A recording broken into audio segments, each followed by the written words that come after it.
बिस्मिल्लाहिर्रहमानिर्रहीम। अस्सलामुअलैकुम। BBC 11 headlines news studio से मैं हूं सबा मुनीर। लालिया से आपको अपडेट करें, जहां हमारे नुमाइंदा खसूसी शेख खुर्रम अब्बास के मुताबिक हादसे ने पूरे खानदान की जिंदगी अजीरन बना दी।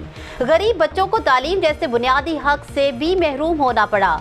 हादसा जिंदगी का हिस्सा होते हैं, लेकिन कुछ हादसा हंसते भसते घर को उजाड़ कर रख देते हैं। देखते हैं शेख खुर्रम अब्बास की ये रिपोर्ट। यूसुफ नामी शहरी कॉलोनी नंबर 191 का रिहायशी एक ट्रक हादसे में HTV लाइसेंस होने के बावजूद 7 साल जेल की सलाखों के पीछे चला गया। साथ ही साथ उसे 20 लाख रुपए जुर्माने की सज़ा भी सुना दी गई।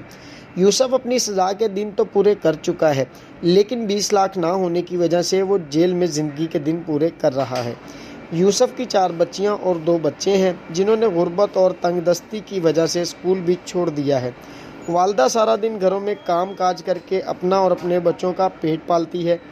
यूसुफ के अहले खाना ने साहिब इस्तेताअत लोगों से और वज़ीर आज़म इमरान खान और वज़ीर आला उस्मान बुज़दार से अपील की है कि वो इनके वालिद की रिहाई में इनकी मदद करें, ताकि वो भी माशी और समाजी और जहनी परेशानी से बाहर निकल सकें और अपने वालिद की आगोश में सुकून हासिल कर सकें।